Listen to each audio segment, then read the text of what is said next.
दोस्तों, मैं अपने यूट्यूब चैनल गुरुग्राम क्लासेज में आपका स्वागत करता हूं। दोस्तों, आज से मैं सभी सब्जेक्ट पर आप लोगों के सामने 10 प्रश्नों की एक श्रृंखला प्रस्तुत करूंगा। ये सभी प्रश्न वैसे प्रश्न होंगे जो किसी न किसी एग्जाम में आए हैं, अतः आपके लिए काफ़ी महत्वपूर्ण है। अगर आप इन 10 प्रश्नों में से 6 प्रश्नों के उत्तर हल कर लेते हैं तो आप समझ लीजिए कि आपकी तैयारी सही दिशा में चल रही है। तो आज मैं भूगोल के 10 प्रश्न आपके सामने प्रस्तुत करूँगा। अगले दिन मैं पुनः अगले सब्जेक्ट पर 10 प्रश्न आपके सामने प्रस्तुत करूंगा। तो आइए शुरू करते हैं आज से भूगोल प्रश्न की 10 प्रश्नों की एक श्रृंखला। सबसे पहला क्वेश्चन है, ABC द्वीप किस सागर में स्थित है? आपके सामने ऑप्शन है कैरिबियन सागर, लाल सागर, पीला सागर, श्वेत सागर। तो आप इसमें टिक करेंगे कैरिबियन सागर। क्यों? क्योंकि कैरिबियन सागर में तीन सबसे पश्चिमी द्वीप जो हैं ABC, जिनको A4 अरुबा, B4 बोनेयर और C4 कुराकाओ, ये 3 द्वीपों का समूह है जो लीवार्ड एंटिलीज के पश्चिम में स्थित हैं। तो ये बड़ा ही महत्वपूर्ण है। अगर आपसे क्वेश्चन पूछा जाए कि ABC द्वीप किस सागर में है तो आप बताएंगे कैरिबियन सागर। अब आते हैं अगले क्वेश्चन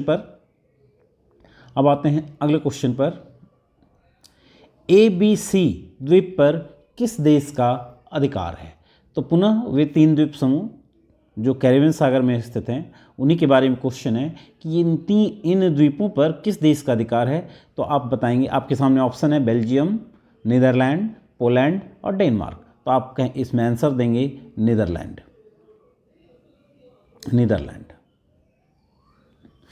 इंपॉर्टेंट महत्वपूर्ण इसमें यह है कि पहले यह द्वीप जो था ABC द्वीप, यह स्पेन के अधिकार में था, लेकिन 1634 में नीदरलैंड ने इसे स्पेन से लड़कर वापस प्राप्त कर लिया।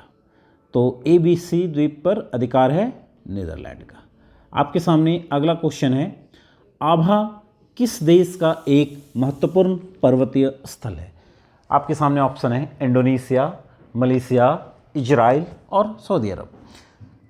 तो आभा जो है सऊदी अरब का एक महत्वपूर्ण पर्वतीय स्थल है। सऊदी अरब में लाल सागर के तट पर एक पर्वतीय श्रृंखला है।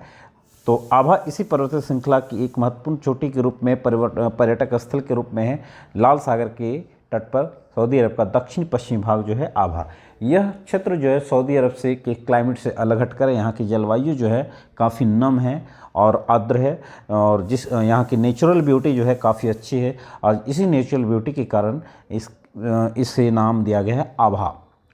तो अगला क्वेश्चन है आपके सामने, निम्न में से किस बंदरगाह को सार्क मछली बंदरगाह के नाम से जाना जाता है? आपके सामने ऑप्शन है न्यूपोर्ट बंदरगाह, हेब्रिड्स बंदरगाह, होलीहेड बंदरगाह, अचेल द्वीप बंदरगाह।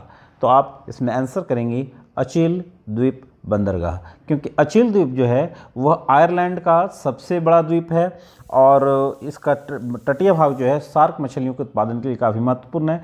तो इसीलिए अचेल द्वीप बंदरगाह जो है सार्क मछली बंदरगाह के रूप में जाना जाता है। आपके सामने अगला क्वेश्चन है, कार्बन क्रेडिट की अवधारणा किस सम्मेलन की उपज थी? बड़ा ही महत्वपूर्ण क्वेश्चन है। इससे हमेशा क्वेश्चन पूछा जाता है, हमेशा कई बार क्वेश्चन आए हैं। तो अगर आपसे क्वेश्चन पूछा जाए कार्बन क्रेडिट की अवधारणा किस सम्मेलन की उपज थी, आपके सामने ऑप्शन है नंबर 1 क्योटो प्रोटोकॉल, नंबर 2 पृथ्वी सम्मेलन, नंबर 3 मॉन्ट्रियल प्रोटोकॉल और नंबर 4 G8 सम्मेलन। तो इनमें से क्योटो प्रोटोकॉल और पृथ्वी सम्मेलन जो है वह ग्रीन हाउस गैसों के संदर्भ में और वायुमंडल में तीव्र गति से जो ग्रीन हाउस गैसें और कार्बन डाइऑक्साइड का उत्सर्जन हो रहा था, तो इस पर चिंता व्यक्त की गई थी, और क्योटो प्रोटोकॉल में ही कार्बन क्रेडिट की अवधारणा प्रकट की गई थी। कार्बन क्रेडिट का संकल्पना जो है प्रस्तुत किया गया था। तो आप इसमें टिक मार्क करेंगे क्योटो प्रोटोकॉल में, क्योटो प्रोटोकॉल। ठीक है। अगला क्वेश्चन पुनः आपके सामने है, टॉप स्लिप किस राष्ट्रीय उद्यान से संबंधित है? आपके सामने ऑप्शन है जिम कॉर्बेट राष्ट्रीय उद्यान, नागार्जुन सागर बांध परियोजना, अन्नामलाई टाइगर रिजर्व और नामदफा अभ्यारण्य। आप इसमें आंसर करेंगे अन्नामलाई टाइगर रिजर्व। एक्चुअली क्या है टॉप स्लिप कि इसका नया नाम जो है इंदिरा गांधी वन्य जीव अभ्यारण्य है, और इसे अक्सर टॉप स्लिप कहा जाता है।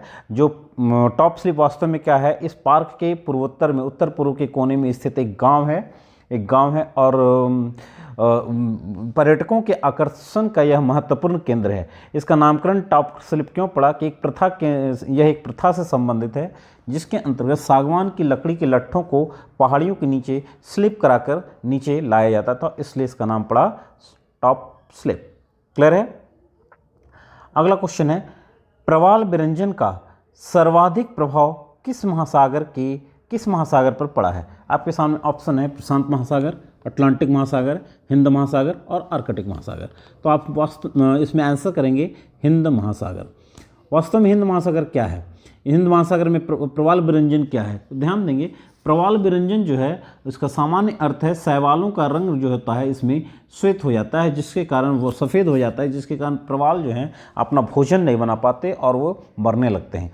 भूमंडलीय ताप वृद्धि या ग्लोबल वार्मिंग जो है इसका सबसे प्रमुख कारण है और यह हिंद महासागर में इसमें सबसे खतरनाक स्थिति इसकी हिंद महासागर में। ठीक है। आपके सामने अगला क्वेश्चन है, किस आर्द्रता को भूगोलविदता की छड़ी कहा जाता है? तो एक भूगोलविद्ता थे स्ट्रहलर महोदय, उन्होंने विशिष्ट आर्द्रता को भूगोलविद्ता की छड़ी माना है। अगला क्वेश्चन है आपके सामने, मरुस्थलीय प्रदेशों में झाड़ियों के पीछे निर्मित बालू का स्तूप को क्या कहा जाता है?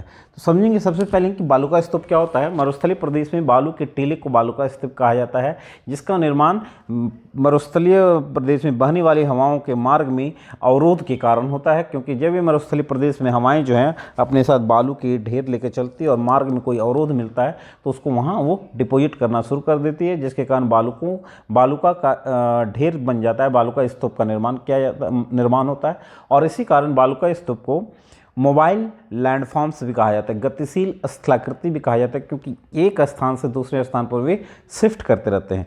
तो जब झाड़ियों के पीछे इस तरह के ढेर बनते हैं तो ऐसे ढेर को कहा जाता है निवखा। क्लियर है। आपके सामने पुनः अगला क्वेश्चन बनता है जो इस सेशन का लास्ट क्वेश्चन है, बेल्जियम तथा फ्रांस में लोएस को किस नाम से जाना जाता है? तो सबसे पहले हम जानेंगे लोएस क्या है। लोएस मरुस्थलीय प्रदेश में बहने वाली हवाओं के द्वारा निर्मित स्थलाकृति जिसका निर्माण मरुस्थलीय प्रदेश के बाहर होता है। जैसे चीन का लोएस विश्व का सबसे बड़ा लोएस है, जिसका निर्माण मध्य एशिया से बहने वाली हवाओं जिसमें काराबुरान मुख्य है, तो काराबुरान हवा के द्वारा लाए गए और मलबों के निक्षेप से हुआ है। इसी तरीके से विश्व के अन्य देशों में भी लोएस का निर्माण हुआ है, जिनमें से बेल्जियम तथा फ्रांस में जब लोएस का निर्माण होता है तो उसको लीमन के नाम से जाना जाता है। तो आपका आंसर है लीमन। इस श्रृंखला का 10 क्वेश्चन आपके सामने मैंने प्रस्तुत कर दिया। अगले वीडियो में मैं इतिहास विषय से 10 प्रश्न आपके सामने प्रस्तुत करूंगा। ओके, धन्यवाद।